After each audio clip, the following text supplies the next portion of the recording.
saya udah sarjana 4, jadi ya tahu kayak apa rasanya PKL.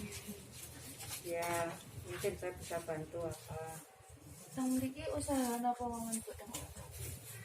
Sini segala macam kue dan nasi, tumpeng, ya roti manten, roti tart, oh, segala macam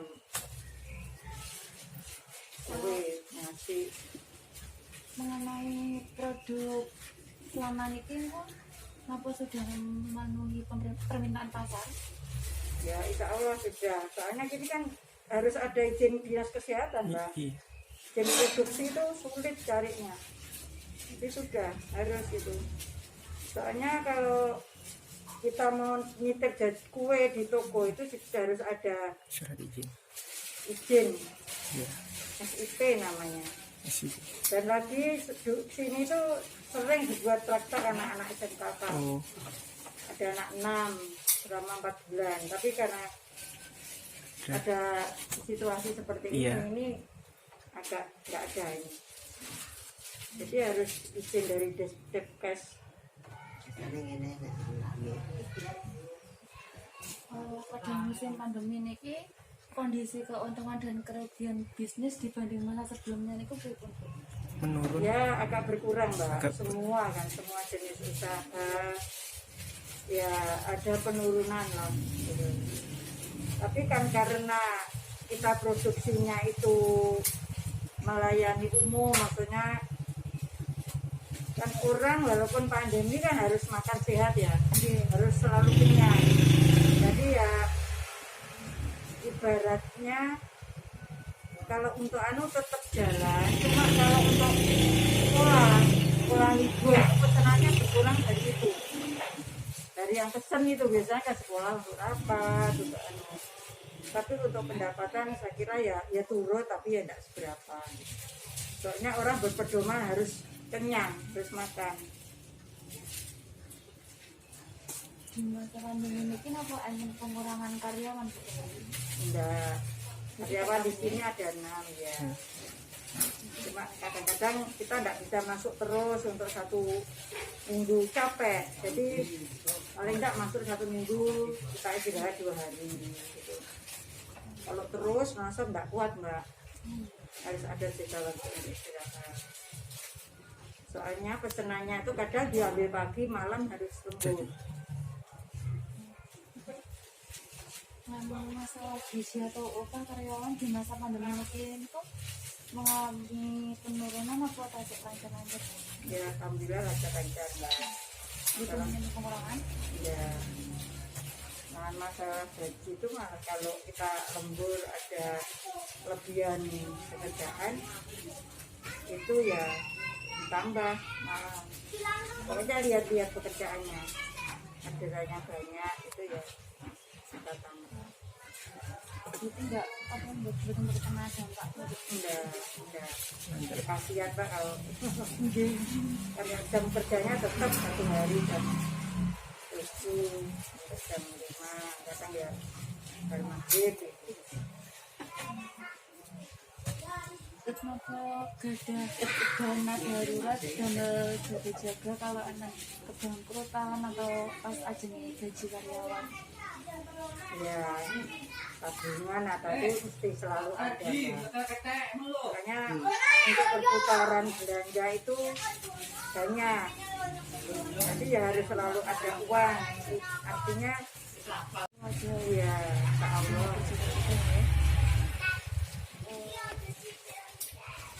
Apakah usaha UMKM niki memiliki aset lancar?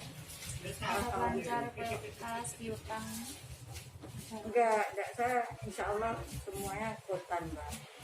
Dulu merintisnya yang sulit itu waktu merintisnya Mbak, aku ini sudah 40 tahun. Oleh anak saya masih kecil-kecil ya, dan saya juga ngajar, buat kue. Jadi insya Allah ya alhamdulillah. Jadi Pak, damel usaha sampingan juga gitu? Iya, saya juga pensiun ya. Sebetulnya kalau menurut anak-anak ya Mbak, anak-anak saya sudah mapan alhamdulillah di Jakarta. Itu 3 juga sudah mentas, cuma yang ragil barusan lulus dari UNER, tapi sekarang udah kerja. Jadi ini ya hanya untuk di samping untuk hiburan juga untuk memberi lapangan kerjaan karyawan. Ini tadi yang 2 tidak masuk, Mbak. Pripun Bu pelanggan saged pesen di masa pandemi ini? Ya lewat Lewat telepon, ya kan sudah maksudnya sudah tersebar gitu. terkenal ya. Iya. Tapi ya dulu mulainya awal rintisannya itu yang perlu Mbak, perlu waktu, perlu keuletan, sabaran. Jadi andaikan sekarang itu tinggal kita memakai sudah sama tahu. Jadi Strategi apa yang jenengan lakukan supaya UMKM ini kembali belum kita di masa pandemi ini kan kata atau Bu sing kita usaha yang jenengan harus ulet, Mbak. Di samping itu jangan menyerah. Apapun moto saya, moto di sini itu jangan menyerah. Semua harus bisa. Jadi saya mendidik anak-anak atau karyawan, anak-anak sekolah dulu. Kamu itu sebetulnya diberi otak sama Allah itu untuk bekerja ya. Jadi senyampang kamu itu diberi kesempatan di sini, kamu di sini mencari ilmu. Itu gunakan sebaik-baiknya.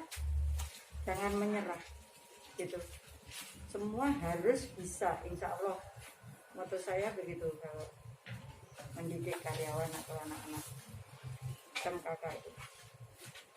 Ada yang berhasil, Mbak, anak saya jadi chef di Semarang 1. Dia tidak menghilangkan, ini berkat Flora katanya. Ada yang berhasil ya. Tapi kebanyakan anak-anak yang itu tuh hanya gimana ya. Padahal kita buat kue ini ya lumayan hasilnya. Ada yang hanya untuk sambilan. Kadang-kadang di SMKK itu boga itu kan bisa milih di hotel, di kafe, di cateringan ini.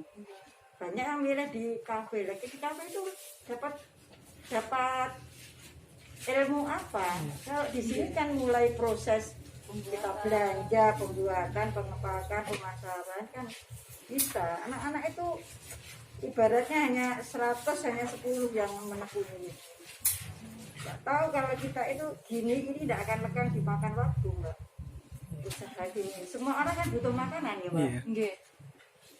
Tunggal nih kok. Iya. Jenengan kan pakai merek Flora ya, Bu. Iya. Niku kenapa jenengan kok milih nama niku? Flora anak saya yang nomor 2. Saya kan hanya unik gitu aja loh namanya. Yang pertama Esta. Tapi anak saya yang pertama juga catering gini, dinamakan Esta Cake Catering ya. Terus saya beri ilmu, Mbak. Sudah, kamu ilmu saya ya betulnya juga sarjana, sudah kerja, tak boleh sama suaminya. Udah kamu di rumah aja sama saya. Sekarang kepala sekolah di SMA, yang lakinya, yang putrinya anak saya yang pertama itu merek dagangnya Esta Cake Catering. Untuk mengisi itu ya, Bu. Iya. Kalau saya Flora itu anak saya juga namanya Flora Susanti. Ya aneh aja gitu, unik gitu aja.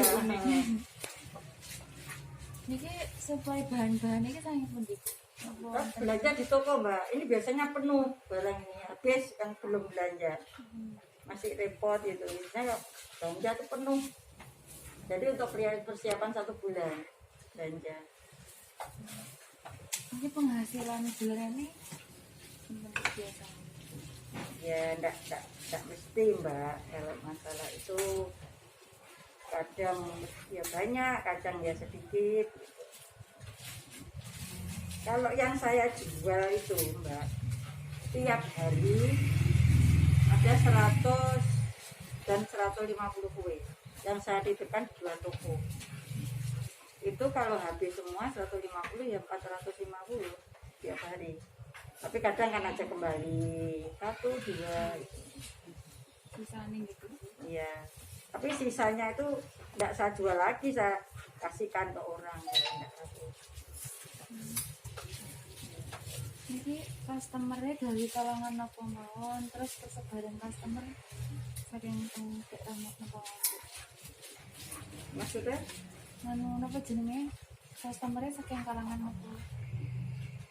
tiap pesen. Nggih.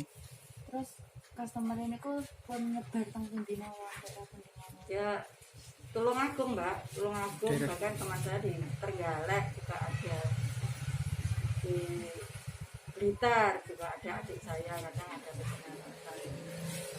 Yang biasanya dari kalangan pegawai Mbak, untuk rapat, untuk arisan, ya. Dan juga ada untuk yasinan gitu, ada pernikahan gitu. Kemarin saya juga buat acara itu Mbak 7 bulan itu dengan adat-adat Jawa lengkap. Jadi melayani, sama ada orang boyongan itu kan ada adat kejawen yang perlu diang itu ya saya bisa. Anu sing kesokan Bu iki sejarah berdirinya UMKM iki pripun sejarah berdiri Ya semua sebetulnya berdiri dari ekonomi ya Pak. nggih.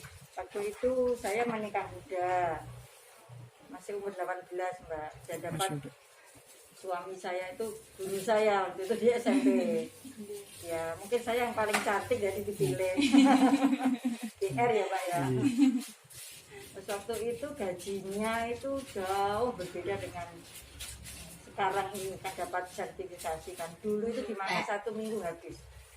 Padahal saya itu anaknya orang kaya. Daerah Kalangdat ini dulu terkenal daerah industri batik. Jadi daerah paling kaya. Lihat bangunnya baru rumahnya kan bagus-bagus. Tapi sekarang minus daerah. Soalnya dulu hanya mengadakan batik. Anaknya sekolah tidak dia sampai tinggi, banyaknya tidak berhasil. Nah, saya walaupun orang tua saya kaya, tapi saya kan harus mandiri, sudah namanya suami menikah harus itu. Nah karena dari segi ekonomi itu selalu kekurangan, saya ingin mencoba, ya Allah saya gimana ya sih mencari uang gitu. Iya, terus akhirnya saya sekolah lagi KPG, saya diangkat dari guru. Tapi waktu diangkat di Lumajang itu saya tidak boleh. Akhirnya saya hanya di TK dengan gaji dari yayasan.